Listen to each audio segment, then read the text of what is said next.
I just want to keep doing what I'm doing. Yeah. You know, I'm so grateful for my life and for where I am in my career and for just being a part of a vast creative community. Yeah. And in my own right. And I just love that. Yeah. And I want to stay in that. People are like, well, when are you going to retire? Never. I'm going to work until I can't work no more. Welcome, everybody, to another episode of Women in Business. F5 Collective presents Women in Business. Today, we are speaking with the wonderful and amazing Wanata Parker. This incredible Hair by Wanata brand, salon, amazing artist of the hair, I like to call her. And we're just going to talk about her experiences and what it means to be a brand and to be in this incredibly unique industry that is not always so hard to hang out in for any length of time, but she's done it and done it with incredible grace and creating beautiful looks and vibes, and is doing some incredible work also in Africa, and we want to talk about that as well. And hi, Wanata. Hello, Linda. How are you today? I am so good. Thank you. Welcome, welcome, welcome. So tell us, okay, let's just go into it. Tell us a little bit about yourself, your background, where you came from. Okay. I am from New York, born and raised, lived there until my late 20s. Then I moved to Washington, D.C., and then from Washington, D.C. to here. So I started my career 30 years ago in New York. What was it that got you to get involved with styling hair and all of that? Were you always, like, as a kid, were you doing that with your friends and family, or what? Well, your gifting finds you, and you do something and you don't realize that it's your gifting. It just comes to you naturally. Mm-hmm. So I remember my uncle, who's now deceased, he used to get me to color his hair when I was like 12 years old. And so after I had my son in the late 80s, early 1990s, I came to a crossroads where I lost my job. Mm. And I said, I'm not having any more jobs. Because I was that person that, you go into a job and you're like so excited. The first 6 months, you're like gangbusters. 6 months, one day, you're like, why am I doing this? Mm. And I told my husband at that time, when I lost my job, they laid me off because the company sold. I said, I'm not having any more jobs. No more jobs. Mm. And I just prayed. I said, God, what am I supposed to be doing? And bring it to me simple and plain. And my sister called me, my youngest sister, who I'm really close with, called me. And she said, do you know your purpose? And I was like, okay, it's not going to be this easy. And so she said, you either need to open up a restaurant or do hair. I was like, okay, let's now go a little bit deeper. So I went a little bit deeper. And I said, whichever path you open up for me, God, I know that's the one that I'm supposed to take. Long story short, I went on this journey of culinary art schools, hair schools. At the time, my husband and I were living in Washington, D.C. So I went through looking at the different schools. I needed to work because my husband and I, we were getting a divorce. Mm. So I needed to work during the day to support myself and my son and my adopted son. And so I just looked, and the phone book would just open up to this like random school, hair school in Arlington, Virginia. And so I looked at the description. I was like, oh, this is not for me, whatever, blah, blah, blah. So went through that. Friends were coming in for the holiday, Memorial Day weekend. And the person that usually did my hair was away. So I went to a friend of a friend. And she was like, Wanata, what have you been up to? I said, I think I want to go to hair school. She said, well, you need to go to this one school. And it was the school that the phone book opened up to every Right. time I would look at cosmetology schools. So after the weekend, I went and went to the school, met with and that was my journey. So I went to that school, finished. I got a divorce and everything. My life just went, you know how life does. It moves and shifts. I went back to New York for a while, did my training, and then came to Los Angeles. Now, what brought you to Los Angeles? Tired of being on the East Coast. Yeah. Wanted something different.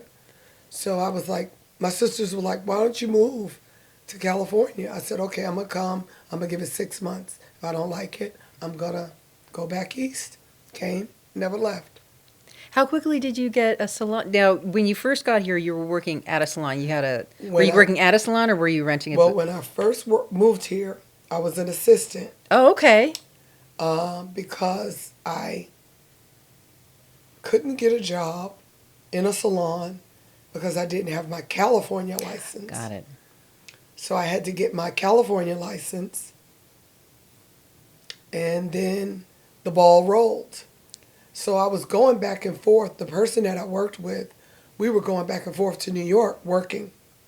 And so he and I branched off. I kept going back to New York working because I have a specific skill set. I, you know, like you can do a lot of things, but I think you do one thing really well. That's what I always thought. So my skill set also found me. And so I did the back and forth thing for a while, for years. I was bi-coastal.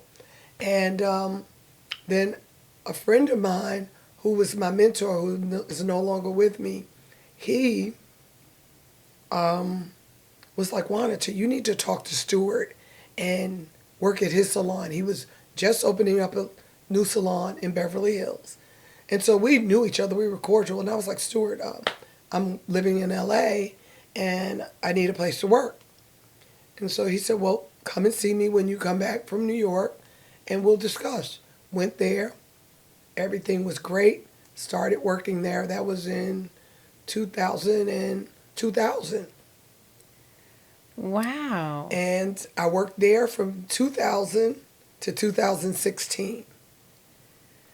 And from 2006, after 2016, from 2016 to now, I branched off and opened up my own place. Now, before we even get to that, Okay. you talked about a specific skill set. Yes. And that is what is going to lead us even to talk about branding and all of that. Yes. Because I know that was very significant in that. So what was that specific skill set and what drew you to it? The specific skill set is, well, they call it Japanese straightening, but its proper name is thermal reconditioning. And what drew me to it was the word can't. I don't like the word can't. So can't drew me to it. It was that it didn't work on African American hair. So I was like, well, why not? And so I did a little further research. And I was like, this is the mechanics of it made sense in my brain. So I did it. I can't remember who was the first person I did it on. But the first person I did it on, it was beautiful. Wow. And I'm still doing her hair to this day. Wow. And yeah, that's what drew me to it, was the word can't.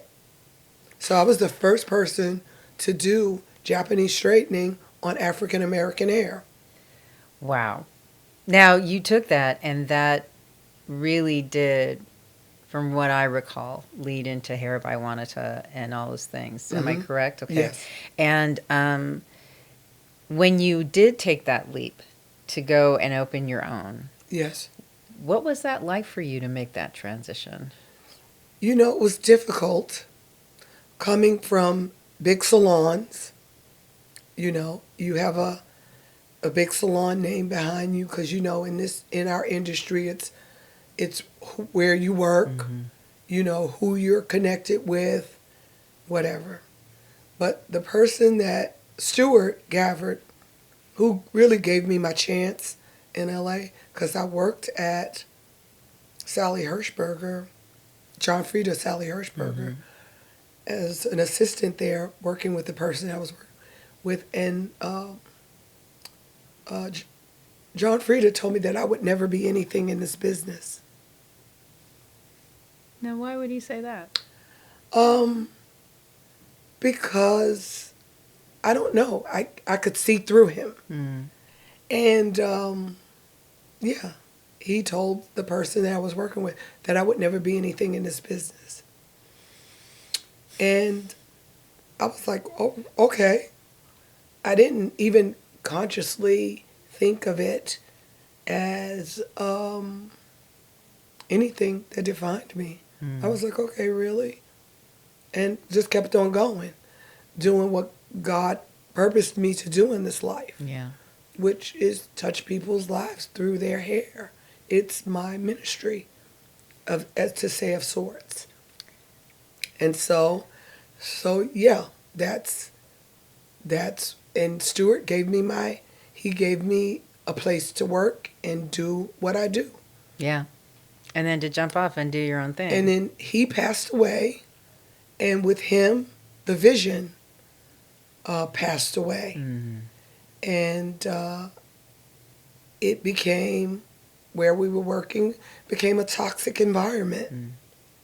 And I don't do well. I'm an energy person. So I don't do well with toxic. And it just everything like it always does, it just lays itself out. I get the idea. If it's meant to happen, it happens. And that's what happened. In 2016, I branched off and went to Salon Republic and really focused on Hair by Wanata. Wow. Now, as you've been doing that and really establishing yourself, because you've been doing this a while. Long time. And the beauty industry, from what I understand, is not the easiest place to stay relevant in unless you're... No. So to what do you attribute that? Well, I think it depends on what you're chasing. Okay. Like I'm not chasing fame or money. I do this because I love it. Yeah. Because I was born to do it. And I think what's meant for you happens for you. So I'm not trying to be the next big thing. I don't think that gives you longevity. Right. I think just being yourself and just doing what you do and do what you do well is what gives you staying power. Because everything comes and goes. You know, life is peaks and valleys. You're going to be up here and then you're going to be down here. Yeah. But what do you do in the in-between? The in-between is where you want to be, I think. And some people might view that as mediocrity or whatever. I don't. I think that's a safe place. Because you're not too far. You don't go too far up where the fall is very hard. And you're like, what do I do now? So Yeah. I think just doing what you do and do it well consistently is what gives you longevity in this business. Well, it also seems like what you need to do, because it is such it's an intimate relationship that Yes. you're building. And so Yes. part of that longevity comes from how you maintain your client base. Yes. Right? Yes. And what is it like? I feel like it sounds so trite, and I don't mean it that way, but it feels like there's such a big importance in having really positive customer support and customer engagement. And how do you navigate around all of these different personalities? And Well, because I do what I do, mm-hmm. I don't see a lot of people in a day. Right. I see maybe 2 to 3, maybe. Mm-hmm. And when, you know, when I had an assistant and everything, I would do like 2 people. I could have 2 people going at a time. It's just it's being vulnerable, I think. Me being vulnerable Mm-hmm. allows my clients to be vulnerable. And it creates an intimate relationship. Mm-hmm. And knowing when you sit in a stylist chair, they're there to talk to you, to be heard. And I think what has been my superpower is that I can see you 6 months from now, and certain things about our conversation comes to my mind, and I can circle back with you. Mm-hmm. And I think that lets people know that you care about them. Like, I care about the people because we are in relationship with each other. Yeah. And so I think that lets them know that I care about them. Yeah. That they're not just sitting in my chair and I'm providing them a service and that's it. Yeah. Because I've had clients that I've had since they were 14. Your niece. Yeah. And how old is she now? Like, Yeah. you know what I'm saying? Yeah. Yeah. And at first she would sit in my chair and it would be, hello, Rachel, how are you doing? I'm good. And I would go on and do what I was doing. And okay, see you later. Bye. And as time went on, we cultivated a relationship over 20 some years.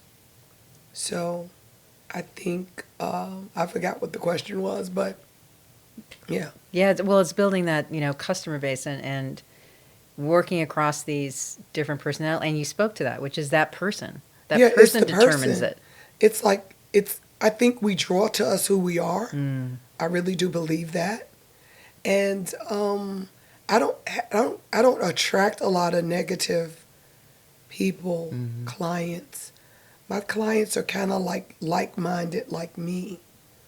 And so it works. Mm-hmm. Yeah. It works. Yeah. Now, do you do any shows and like demonstrations or anything like that? I used to in my early part of my career. Mm-hmm. I used to do hair shows, mm-hmm. and I used to teach. Okay. I would teach, Japanese straightening. I did that for some years. Yeah. And but I don't do much of that anymore. What was it about that what did you learn about that whole world? It seems so fascinating, the hair shows and the demonstrations and the... It's very stressful. I was going to ask about that. It's very stressful. Because you're like staging things. Yeah. You're not, and you're giving it like at a fast pace. Mm-hmm. I enjoyed it when I was doing it, but I don't do it anymore. Right. And I don't miss it, honestly. Yeah. Well, what's interesting about your, how you engage with doing hair, mm-hmm.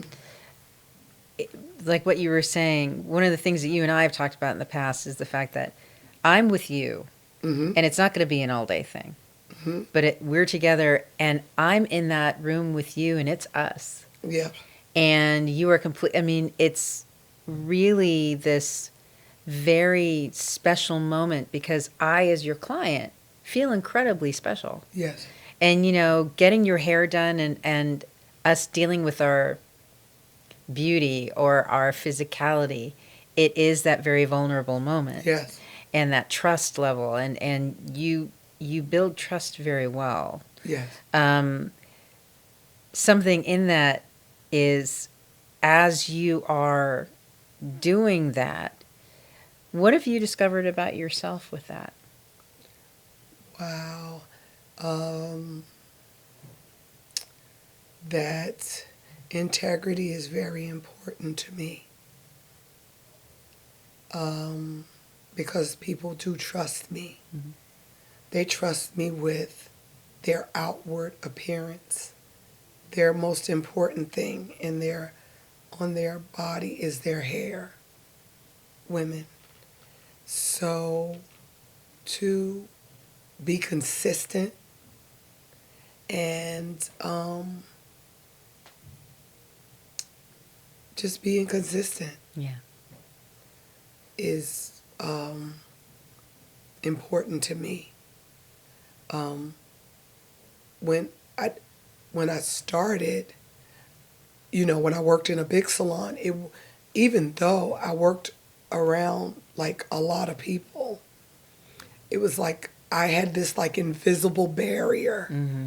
around me that you just didn't step into, because it's a sacred space. And just learning the quietness that I tapped into for myself, and how spiritual it is. Yeah. I love it. Like, once we're like done talking, we're together for a while, I'm gonna let you be in your thoughts and do whatever you need to do. And then I just go into a meditation. It's like it's like our daily meditate. Yeah. So yeah, I just learned to be quiet and listen, and have integrity in what I'm doing. Like, if I don't believe it, I'm not doing it.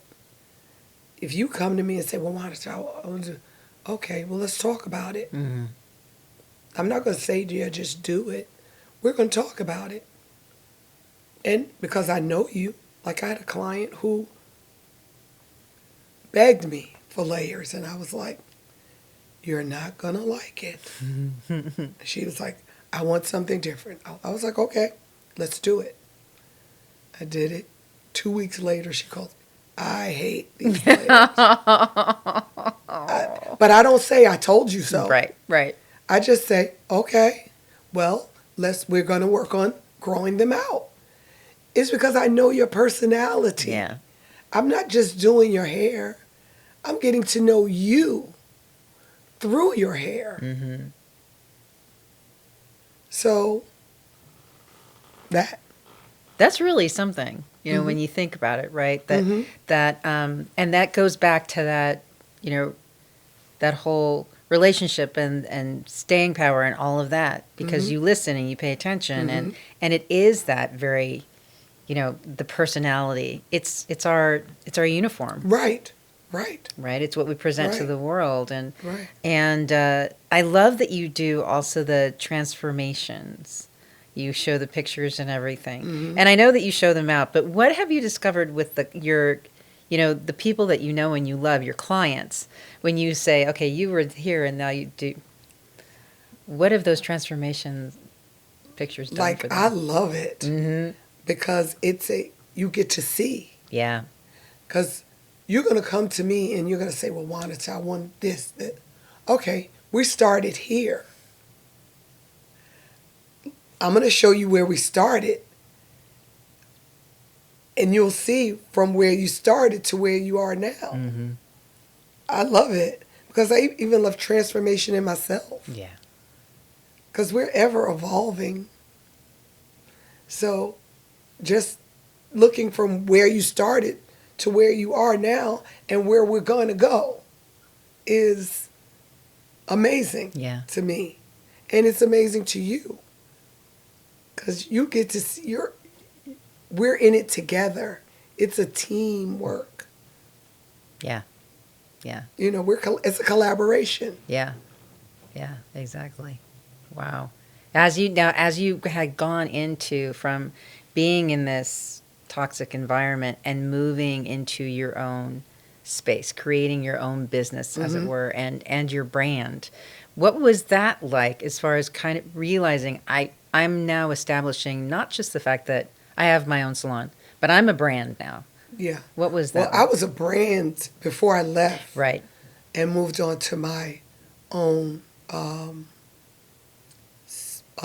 space. Mm-hmm. Because I built my reputation with other hairstylists in the business that would trust and still do trust and send their clients to me because they know I'm going to do what I do, but you go back over there. I'm not cutting your hair because that's not what you're here for. Mm-hmm. And so I built the respect of other hairstylists, in my industry from all over. Mm-hmm. And then when I went on to my own space, it was like, okay, I can quiet all the noise, create my own vibe. Like it's an extension of my home, my space. I love going to my space. Sometimes I just go there and puddle around and sit in there just to be in there. It was easy. Yeah. I wasn't afraid because I knew it was a pivotal moment that if I didn't take it at that time. And my one word prayer for that year was jump. So I knew that I needed to make a jump. And that was the jump. Yeah. Yeah. And where I am within the Salon Republic family, you're in an environment of creatives. You're creating your own space. You're not complaining. If you're complaining about your own space, then there's something wrong with you. Okay? Because it's all on you. Because you're creating your own environment. Yeah. So you should be very happy. So I was in a capsule within a capsule of creatives. Yeah. Which was great. Which is great. Which I'm still there to this day. Yeah. Which is great. So it was easy. Yeah. Because it was time. And I was like, I wanted to open up a salon. And I had looked at spaces and everything, and I was like, okay. Do I really want to be in charge of other people? Yeah. Because creative people are children. I'm not baby. Do I want to babysit you? Yeah. No. And so that kind of like, I was like, I don't know if I want to do that. So this was the other way. Yeah. For me to get what I wanted. Yeah. And other people work within my space. So I'm not in charge of people, but I do have people working for me in a sense. Yeah. Yeah. On your terms. On my terms. Yeah. You're in my space on my terms. Yeah. On whatever said days that you and I agree to. And that's it. And how did you find those people? Like, what was it that either drew you to them or drew them to you? My space. Yeah, just your space? Because it's open, and people walk by and would call me, like, do you have... Because you can let other people work in your space in Salon Republic. So people will call me, do you have days available? Because I don't work every day of the week. Do you have days available? Because some people don't want or can't afford to have their own space. Yeah. And they just want a place to work for a couple of days. Yeah. So I provide that space. Yeah. Well, you have a certain type of energy. Yes. And so it would seem that you personally probably couldn't say, yeah, I don't really know you, but you would need to really feel that person. I need to talk to you. I need to see you. I need to feel your vibe. Yeah. what, and most people that come to me, they're on the same wavelength as me, Yeah. So I never had issues with it's not the right person. Right. Right. Which is also that part And of, because everybody knows I don't play. yeah. Yeah. I tell you what it is what it is, and that's it. Yeah. You know? Which is that other part of not deciding to have the salon, right? Because Yes. then that becomes a bit of a beast. Yes. Because then now you're wrangling people. Yeah. Because now you're dependent upon them for your livelihood. And I want to be dependent upon myself. Yeah. But I also want to have an open door to be a space for people to come and do their artistry. Yeah.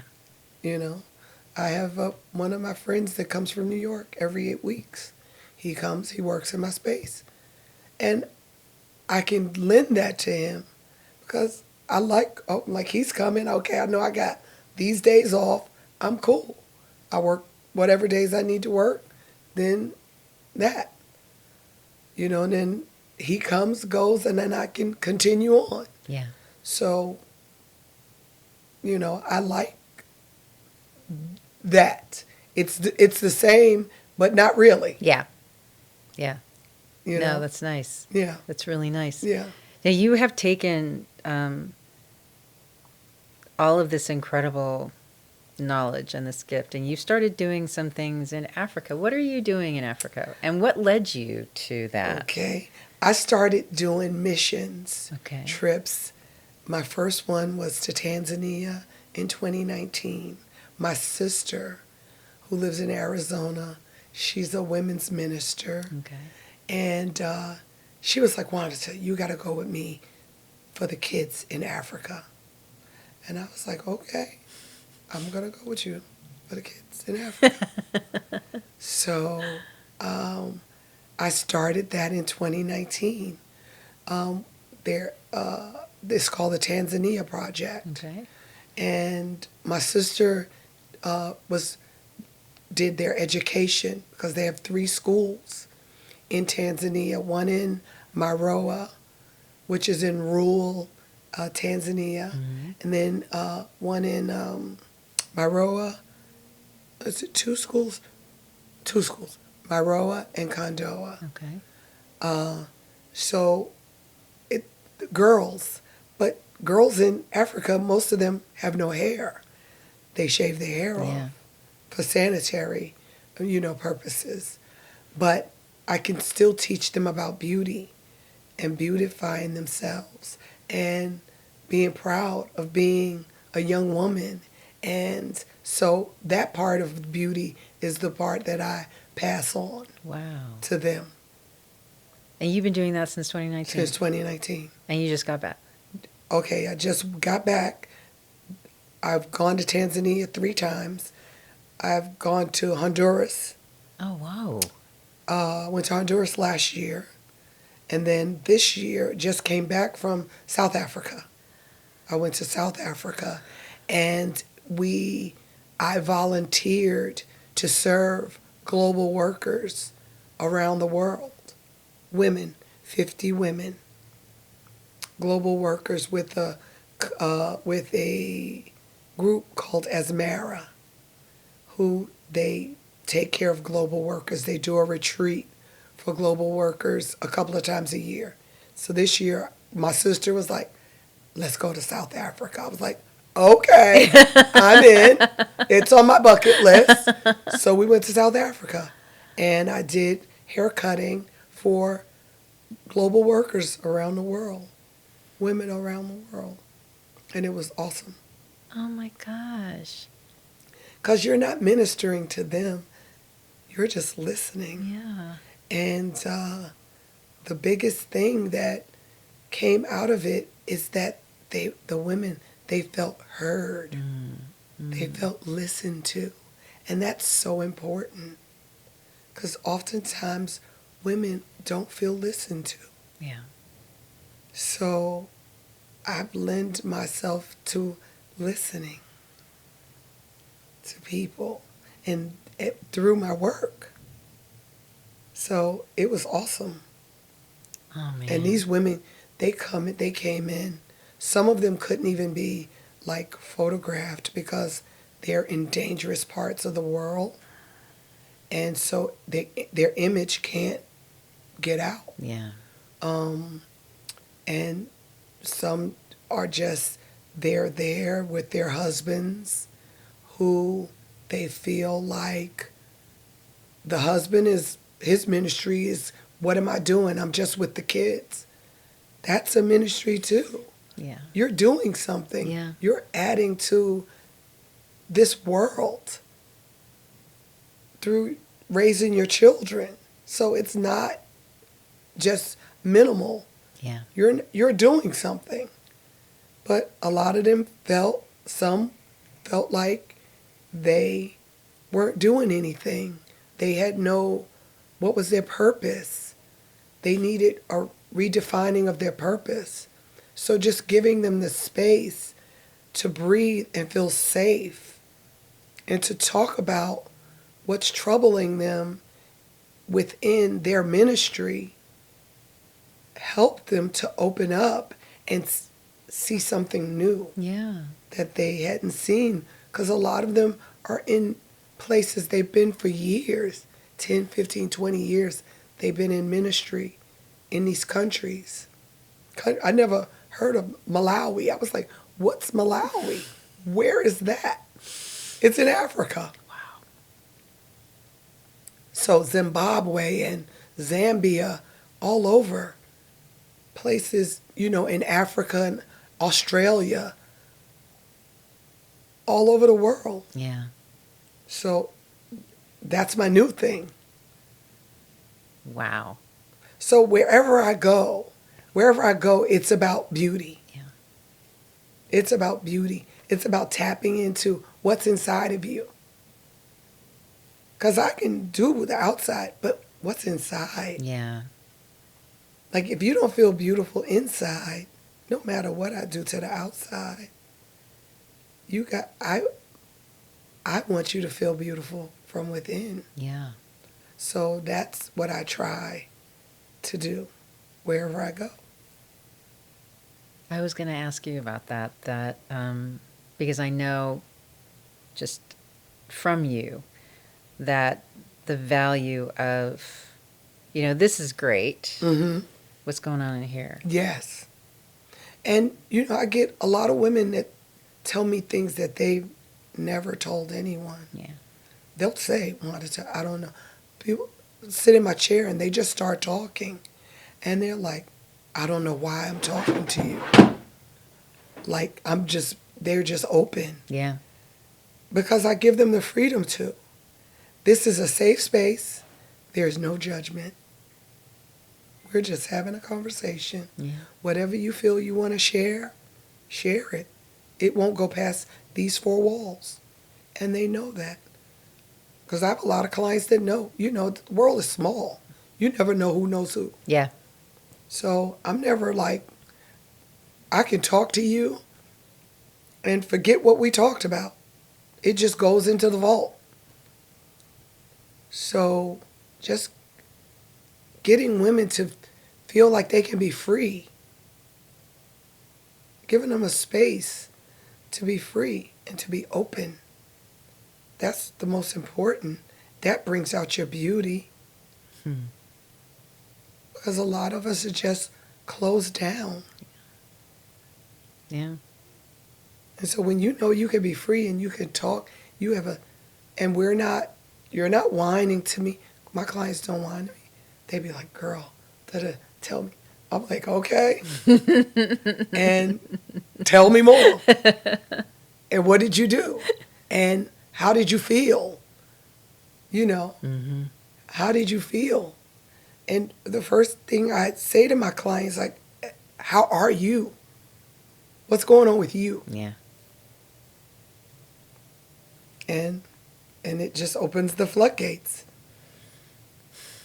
Wow. Now what's next for Wanata? Ooh, what is next for me? Wow, I don't know. I don't know what's next for me. I have no plan. Just keep living and doing what I do and let God guide me like he has. I love missions. That's my new like passion. Yeah. Because I did it, started it with my sister through, Scottsdale Bible, which is where she is. And like I just texted her last night. I said, okay, what's our next adventure for Jesus? She was like, I don't know. I was like, okay, we got to think about that. So, and this is the way, like I love doing missions because you can go to a place and that you get to really see it Yeah. through the eyes of the people, which is beautiful. Because when I went to South Africa, I was in Johannesburg. I went to Johannesburg, Zimbabwe, Zambia, and Botswana. And I'm not there as a tourist. Yeah. I'm there with the people. So I get to see it, how the people see it. Yeah. And like, I'm so fascinated by, like, they do the smallest braids in Africa. And I'm like, how in the world? Like micro. Like, I'm floored. Like, when I was in Zambia, these women had these beautiful braids and cornrows and phenomenal. Like, I'm just interested. I'm just a student. I want to keep learning. Now, I don't do stuff like that. I don't braid. I do what I do, my specific skill. I cut and color and do all the other things. But, like, I'm just interested in what's happening, like keeping my knowledge going. Yeah.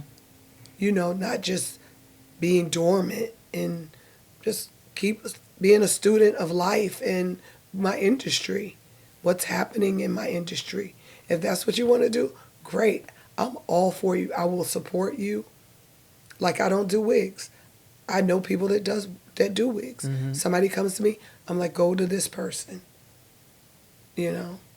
So it's just to keep growing. Yeah. Just us all in all the ways. Emotionally, spiritually, that's the next thing for me. Yeah. You bring up something really interesting, and I really love this, which is knowing that, because you had mentioned it before, your skill set. But then also knowing that if you have a client come to you that seeks beyond your skill set, you have collaborated and been part of this community that you can point them in the right direction that then helps them trust you even more because you pointed them in the right direction. Because they know that I care for them. Yeah. And I'm not just going to send you to anybody. Yeah. Like, I have a client who moved, her husband retired, and she's living, they moved to, like, I think Florida or somewhere. And I don't know why she was going to go to somebody's Chicago to do her hair. And she was like, is it okay if you have a conversation with the person? And I was like, sure, just have them call me. And I'm glad to talk to them.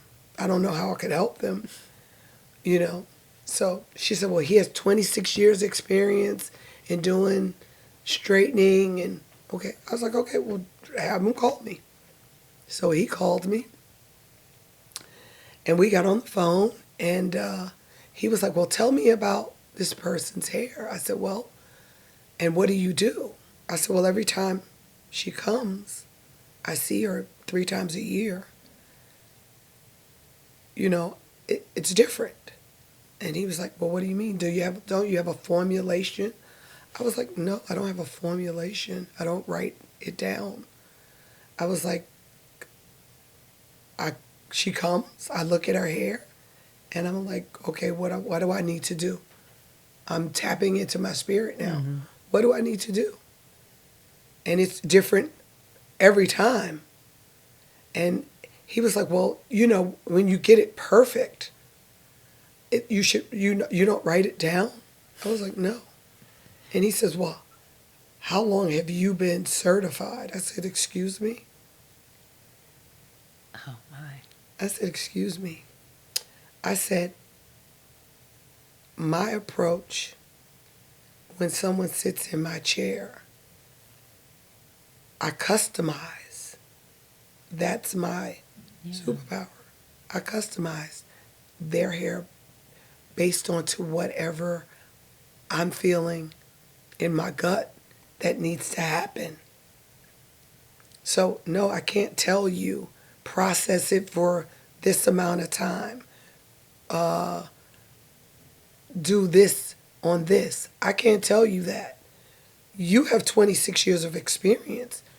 You should know what to do. Yeah. And so I called my client and I said, he's not the person for you. Mm. I said, but I will help you find someone. Because by you saying that to me, you're cookie cutting. Yeah. You're not really tapping into what the hair is doing, if it's dry, if it's this. You're not really tapping into that. You're just going based off of something you have written down. So I just start talking and I forget where the conversation is supposed to be. But yeah. Yeah. Well, I mean, so it's to the right person. Yeah. So Knowing that your clients are going to trust you because even if it's not you, you're going to make sure that whoever it is right. gets them still. Right.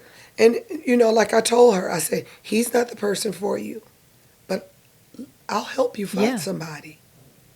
Because I know you're retired. Your husband's retired. You're not gonna want to keep coming to California. Yeah. And I totally get that. So I'll help you find somebody, but he's not the one. Yeah. Yeah. So they trust me that my gift is to be given away. It's not for me to hold on to. I give it away freely.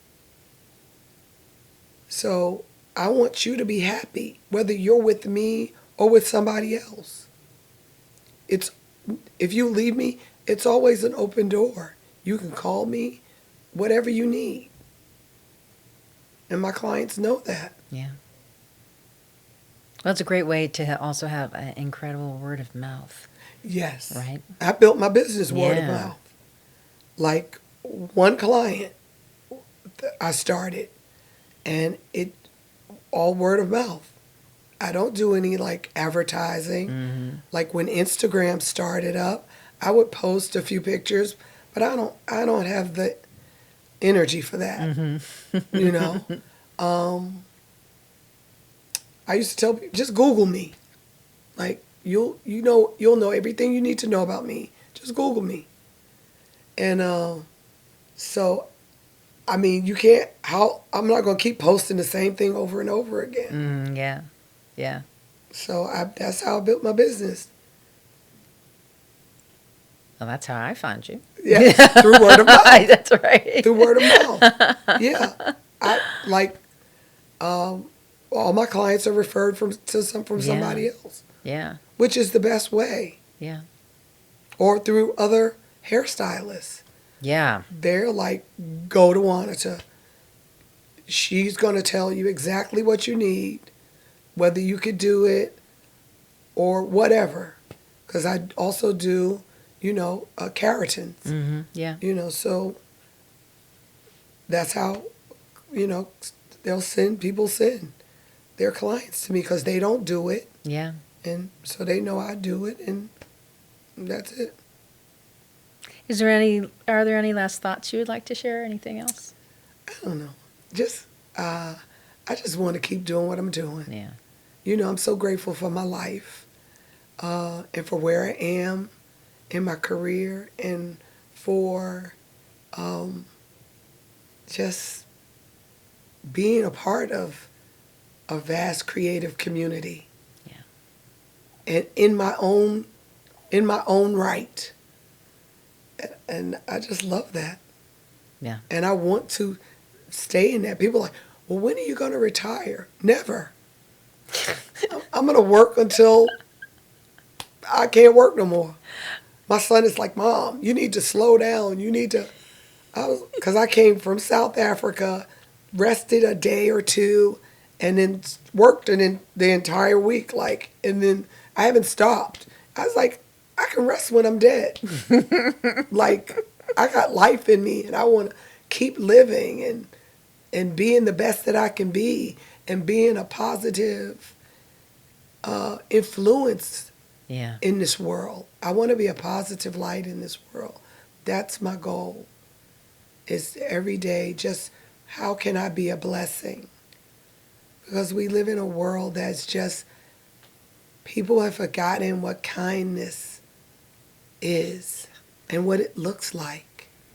And I just want to be a kind, positive force moving through this world until I'm not anymore. Yeah. And planting seeds, dropping little seedlets as I go along.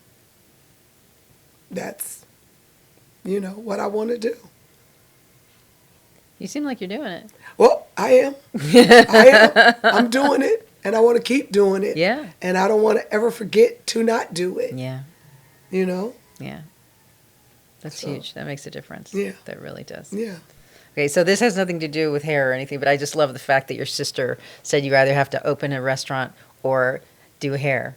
Was it your sister who said that? Yes. Okay, so what was my youngest sister? Okay, so were you always cooking all that? What was it? I love to cook. Okay. Like I love to. Well, I love to cook. I love to cook, and I love supermarkets. Ah! And my sister's husband, we lived next door to each other when we lived in New York, and he was into music. He's in the music business, so he would always like knock on my door late at night, like, "What do you got to eat?" And so I would whip up something like really quick, a quick meal for him in like 30 minutes. And I did this for years. And I like to cook. I love food preparation and all the things. But I didn't know that hair was my gift. Right. Yeah. I didn't know that until I just started going down the path. And I've been doing it for 30 some years now. How many siblings do you have? I had it was four of us. Okay. One of my sisters passed away, I'm sorry. and when she was 32, and then I have two younger sisters. Okay. One that lives here, and then one lives in Arizona. Okay. But I'm closest to my one in Arizona. She's the one that's doing the mission. Yeah, she does. Yeah, okay. She ropes Ministry. me in. She's like, "Okay, we're gonna do this study. You're going with me here. Okay, let's do it." Do you ever do their hair? Oh, my sister? Yes, for free. It's a given, right? Like, it's a given. It's like when I go to Arizona, because my mom lives in Arizona. So when I go to Arizona, my sister's like, "Bring your scissors." And my niece is like, "Can you color my hair?" And so, yeah, I've been doing their hair. I do my family's hair. And, yeah. Same thing would be happening if you had a restaurant. You'd be cooking for everybody. And I do that now. And you do it now. So when I come, I love hosting. Like my nephew's getting married in, I think, the beginning of next year. And he's like, "You're going to host because I don't know a better host than you." I was like, "Oh, okay." So, yeah, I love to cook and I love for people to eat. I don't trust people that don't eat and don't like food. Like, you got to like food. Yeah. Like, you got to like food. Yeah. So, yeah. So it just led me, I still cook. And now that with my grandchildren, my granddaughter, she loves to eat. So I'm always trying to find ways to satisfy her because she's kind of picky. But trying to satisfy her. But And so from that, and the restaurant business is hard. Yeah. Yes. It is a hard business. So I was like, I don't think that one's going to work. But okay. And you got to have a lot of money to, have a restaurant or whatever. Yeah. So, yeah. Yeah. When you started, it's funny you bring up the money. Did you need to find a partner or anything like that when you decided to go out on your own, or were you No, able to just kind of transition I just into it? transitioned. Okay. Okay. I just transitioned from being at where I was to Salon Republic. Salon I Republic. just had to build it out, build out my space, because they just provide you a space. You create your own vibe. So I just had to build it out. And how I knew that I was supposed to be where I was, like I was sitting waiting for my first client that I was going to take when I started there. And I was sitting waiting for her. And I happened to look out the window, and across the building from me, there was a golden angel, a piece of art, golden angel, sitting on the ledge of the parking structure across the street. When I looked out the window, I saw this golden angel, and I was like, this is where I'm supposed to be. But I didn't see it when I looked at Wow. the space. I just looked at the space based on 46, which is the number 10. And so just went from there. That's cool. Yeah. That's really Yeah. cool. So when my first day working in there, I discovered that. And I was like, God is watching over me. This is where I'm supposed to be. And from there, I just had a peace about it. I wasn't afraid to like step out on my own. The fear is like not doing it. Yeah. Yeah. Like it's not doing it. And, you know, I don't need the validation from the world. I just need the validation from the people that I'm serving, because I am of service to you all. You know, I'm a servant of yours, not in a negative way, but in a, in a positive way. So, yeah. Well, I mean, you're in the service industry, Right. and So it's not about me. Yeah. It's about you. Yeah. And I think when you look for like the outside validation, it becomes less about who you're serving. It becomes less about that. Yeah. Yeah. I love it. Yeah. Okay, you want to do your business minute? Well, let's start with my business. Like, I think with anything, keep it simple. Like KISS. Keep it simple, stupid. Like, I think when you keep it simple, you don't get caught up in the weeds.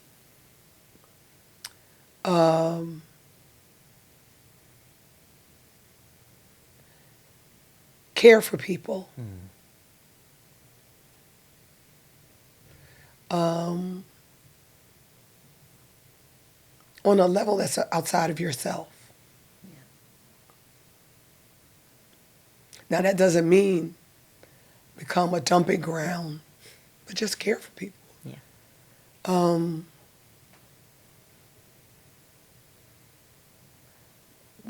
When you're wanting to branch out, consult God, the universe, or whatever. And really follow your gut. Your gut never leads you wrong. It's the voice of God. Always follow your gut. Let me see. Keep it simple. Follow your gut. Care for people. And I think that's in any business. And do something that brings you joy. Because if it makes you happy, it's gonna be like a virus that's just gonna spread. Yeah. It's gonna make everybody around you happy. It's gonna bring them joy too. So be happy with what you're doing.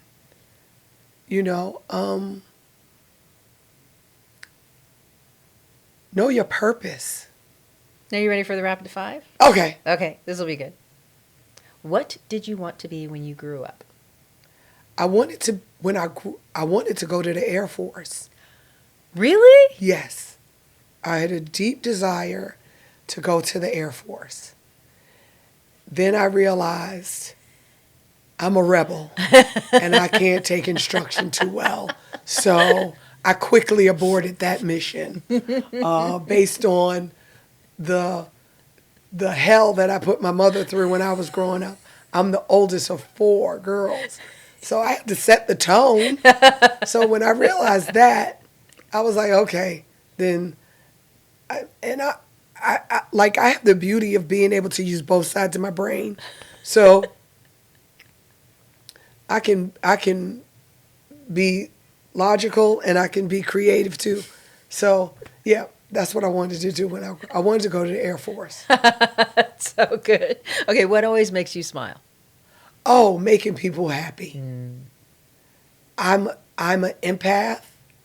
I know that, and I love helping people. So when I can help somebody, that makes me smile. That makes me smile from a deep place within inside of me. Love that. Yeah, that's nice. What do you know now that you wish you knew as a kid? Oh my gosh. Wow. Wow. Still learning. Be better with money, which I still ain't got that, but I'm trying. It's a work in progress. What would I, wow. Wow. Put wise people around you. Have wise people around you that's going to counsel you. Yeah, That's going to care about you and not steer you wrong. yeah. That's good. That's really good. Wow. That's something definitely to remember. Yeah. What is your guilty pleasure? Woo. My guilty pleasure is taking a bath every night. Yeah? I love baths. I love a good bathtub. That's my guilty pleasure. I just got a new bathtub installed in my master bathroom. And oh man. Wow. It's deep and it's long and I can just lay in it. That's my guilty pleasure.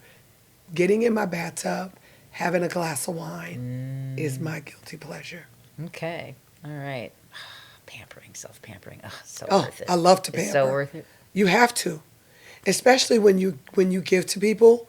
You got to refill your tank. Yeah. And I think because my son says, Mom, every time you come from Africa, you lose your voice. You have this respiratory thing because I pour out. I'm really like empty.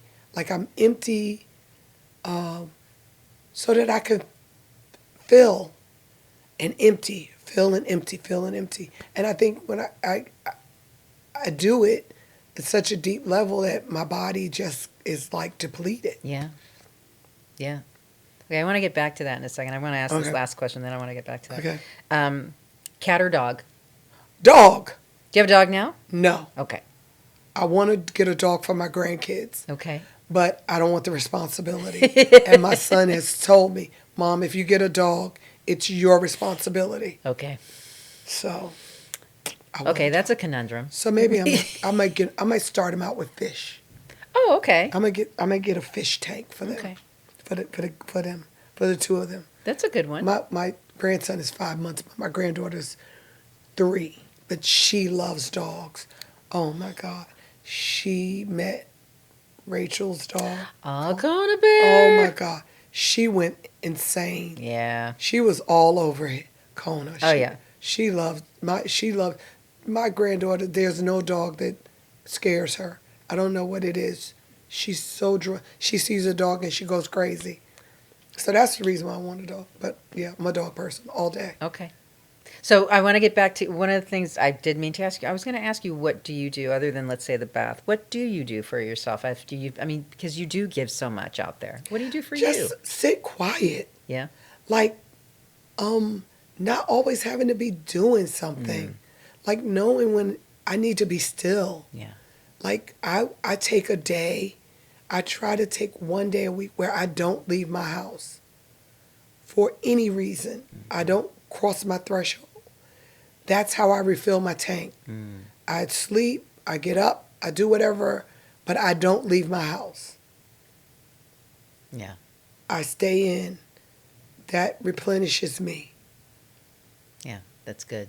You know, I'm in my bed. I've made my bed where it's very comfortable. So I get in it, and that's how I recharge my battery. Yeah. I don't talk to anybody. I'm to myself. Yeah. You know, there's something to it. There's something to that. I do it every day. And I have a real thing about it because I travel a fair amount. And, you know, my room gets taken over by my sons from time to time. And I always say to them, please, no matter what, just please make my bed.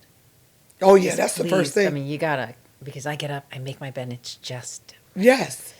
That's it's your just first right. job of the Yeah, day. It's just perfect. Yeah, that's your first job of the day. That's the first thing you do. Oh, yeah. You should make your bed. Oh. I don't understand people that get out of their bed and don't make their bed. Yeah. I'm like, what kind of nonsense chocolate is that? Huh? Like every day. And it's made to pristine. Like making my bed is like a meditation. Like, pulling the covers tight and everything. Yes. It's just so. And when you get back at night, you pull it back and you're like, it's like sings to you. It's amazing. Amazing. You can tell I love my bed. Yeah, I'm so there with you. Oh, God. Nobody comes in my room. People know. Don't go in my bed. Don't go in my bedroom and don't get on my bed. Like, that's a no-no. And my granddaughter, she's the only one. Courtney's like, you will let her just do whatever she wants to do. Yeah, she's the only one that can get on my bed. With good reason. With good reason. She climbs up there. She's like, I've taught her, because my bed is on a platform. She climbs up on that platform. She takes her shoes off, and she gets up on that bed. But, yeah, I love my bed. Well, Wanata, thanks so much for joining us today. Welcome. I really appreciate it. Thank you for having me. Yes, this has been great. Thank you so much for having me. It's been great. And everybody, thank you so much for joining us today. Another episode come and gone. Thank you for joining us. And really, check out Wanata. We have a link in the description below. Google Wanata. I guarantee you will not be disappointed. And then we will see you next time with another episode. Yes. Bye. Thank you.